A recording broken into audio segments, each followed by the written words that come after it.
से भी ज्यादा वक्त से जारी इजराइल हमास जंग के दौरान पहले यमन के हूती विद्रोहियों की एंट्री हुई और अमेरिका ब्रिटेन ने हूतियों के अड्डों पर हवाई हमला कर दिया। इस बीच पूरी दुनिया को चौंकाते हुए ईरान ने एक साथ 3 मुस्लिम देशों इराक, सीरिया और पाकिस्तान में मौजूद ठिकानों पर हवाई हमले कर दिए। अचानक से ईरान के बड़े कदम से हलचल मच गई और सवाल उठ रहा है कि आखिरकार ईरान इन हमलों से क्या साबित करना चाहता है। दरअसल मिडल ईस्ट में जारी जंग के दौरान ईरान इकलौता ऐसा मुल्क है जो गाजा इजराइल के हमलों के खिलाफ खुलकर बयानबाजी कर रहा है। ईरान के समर्थक वाले गोरिल्ला संगठन हिजबुल्लाह और हूतियों ने तो बाकायदा इजराइल के ठिकानों और जहाज़ों को निशाना बनाना शुरू भी कर दिया है। ऐसे में इजराइल ने भी लेबनान में हिजबुल्लाह के ठिकानों और यमन में हूतियों के ठिकाने पर जवाबी हमले किए हैं। अब माना जा रहा है कि ईरान भी अपनी ताकत दिखाना चाहता है। वो चाहता है अमेरिका और उसके साथी देशों को ये इल्म हो जाए कि ईरान की मिसाइलों की रेंज कितनी है। ईरान खुलेआम कहता है कि मिडल ईस्ट में अमेरिकी बेस, तेल अवीव और हाफिया में इजरायली बेस सभी उसकी मिसाइलों की जद में है। सोमवार की रात ईरान की रिवॉल्यूशनरी गार्ड ने इराक के कुर्दिस्तान की राजधानी इरबिल में 11 बैलिस्टिक मिसाइलें दागी।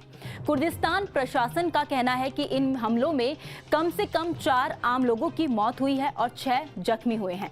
कुर्दिस्तान इलाके के प्रधानमंत्री मसरूर बरजानी ने इन हमलों को कुर्दिश लोगों के खिलाफ अपराध बताया है। ईरान का दावा है कि इन हमलों में इजराइल की खुफिया सर्विस मोसाद से जुड़े 3 ठिकानों को नष्ट किया गया है। इराक की कुर्दिस्तान सरकार ने अपनी जमीन पर विदेशी एजेंटों की मौजूदगी से इनकार किया है। हालांकि इस मामले में इजराइल ने अब तक कुछ भी नहीं कहा है।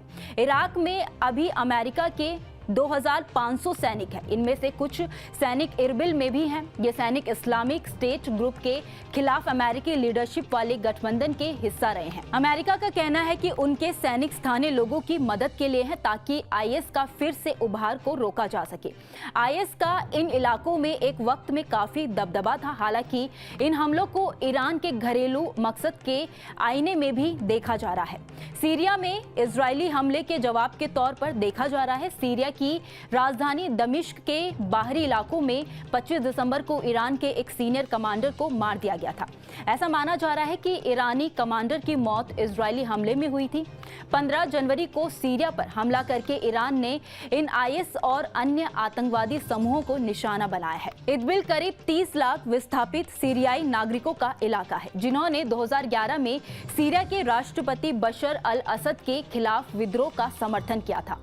ईरान बशर अल असद का समर्थन करता है। ईरान शिया मुस्लिम बहुल देश है और बशर अल असद सुन्नी बहुल सीरिया के शिया शासक हैं।